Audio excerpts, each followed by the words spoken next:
নমস্কার, কেমন আছেন সবাই? আশা করি খুব ভালো আছেন। গল্প কথায় পল্লবীর আরও একটি ব্লগে আপনাদেরকে জানাই স্বাগত। তো সকাল সকাল উঠে গেছিলাম, উঠে দেখি শাশুড়িমা বসে বসে আছে।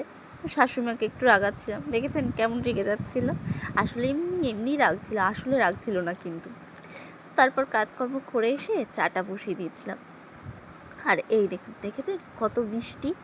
কালকে ছিল হালখাতা, 4টে হালখাতা ছিল। তো ওই যে 3 প্যাকেট লাড্ডু দিয়েছিল আর 1 প্যাকেট হচ্ছে রসগোল্লা, আর 1 প্যাকেট লাড্ডু খাওয়াও হয়ে গেছিলো। এর মধ্যে একজন ডাকছিল, তো বাইরে এসে দেখি হাঁড়িতে করে মাছ নিয়ে এসেছে। ওদের ভেড়িরই মাছ আজকে ওরা ধরেছিল, ধরে আড়তে নিয়ে গিয়েছিলো আর আমাদের জন্য কিছুটা নিয়ে এসেছিলো। এই দেখেছেন। তা আমি আবার জিজ্ঞাসা করলাম এগুলো কী মাছ। তো বললো যে এগুলো হচ্ছে গুলশে ট্যাংরা, আর এগুলো নাকি খেতে খুব টেস্টিও হয়। তো সত্যি টেস্টিই ছিল। তো তারপরে এগুলো আমরা ঢেলে নিয়ে নিলাম। নেওয়ার পর দেখেছেন ওকে ভয় দেখানো হচ্ছিল। একটু ভয় পাই, কোনো তাতে ওর ভয় নেই। আর এর মধ্যে মাম্মা উঠে গেছিলো। এই যে আমি মাম্মাকে বলছিলাম মাম্মা একটু হাই করো। তো মাম্মা ঘুম থেকে উঠেছে বলে মুডটা ঠিক ভালো ছিল না। তো এপাশে পেছনের দিকেই যাচ্ছিলাম। আর এই দেখুন আমাদের পুকুর থেকেও মাছ ধরা হচ্ছে জাল ফেলে। তো পুকুর থেকে মাছ ধরে দেখা হচ্ছিল, খাওয়ার জন্য ধরা হচ্ছিল না, দেখার জন্য যে মাছের ওয়েটটা কেমন কি হয়েছে। আর এই দেখেছেন এবার জালের থেকে মাছটা ছাড়াচ্ছিল। এই যে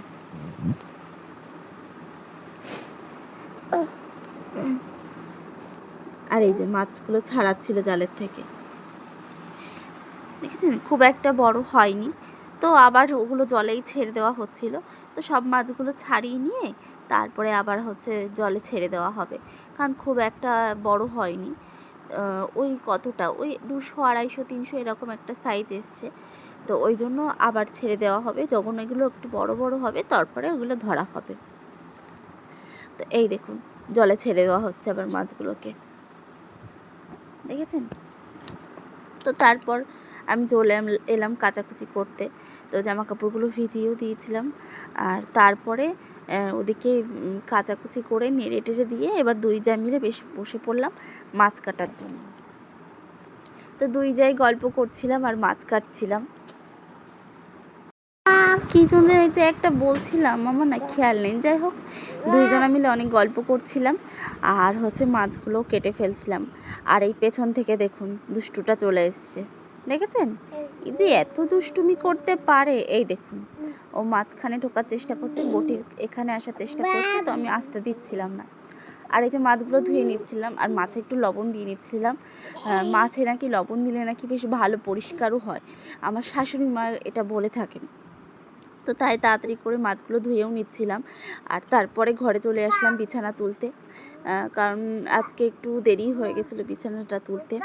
তো তাড়াতাড়ি করে বিছানা তুলে নিয়ে আর কাজগুলো করে নেব। তো চলুন বিছানাটা তুলে এবার যাব বাইরের দিকে। তো তারপর চলে এলাম ছাদে। আর যে জালটা দিয়ে মাছ ধরেছিল ওই জালটা বাবা বললো যে ছাদে যাও, রোদে দিয়ে এসো, নাহলে জালটা নষ্ট হয়ে যাবে। তো ছাদে চলে এলাম রোদে শুকাতে দিতে। আর এই দেখুন নেড়ে দিচ্ছিলাম জালটা, দেখেছেন। আর জালটা যে এত ভারী কি বলবো।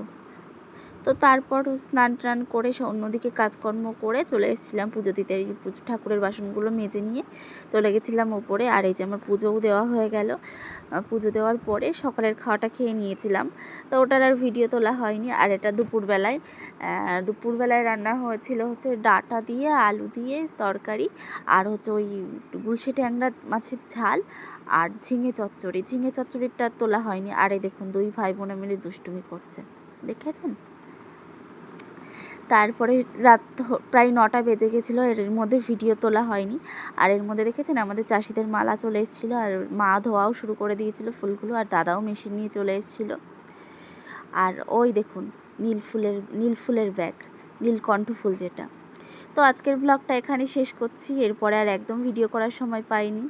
তো আর সবাই ভালো থাকবেন, সুস্থ থাকবেন। আর আমার ভিডিওগুলো ভালো লাগলে লাইক, কমেন্ট, শেয়ার করবেন এবং পাশে থেকে সাপোর্ট করবেন। Tata, bye bye.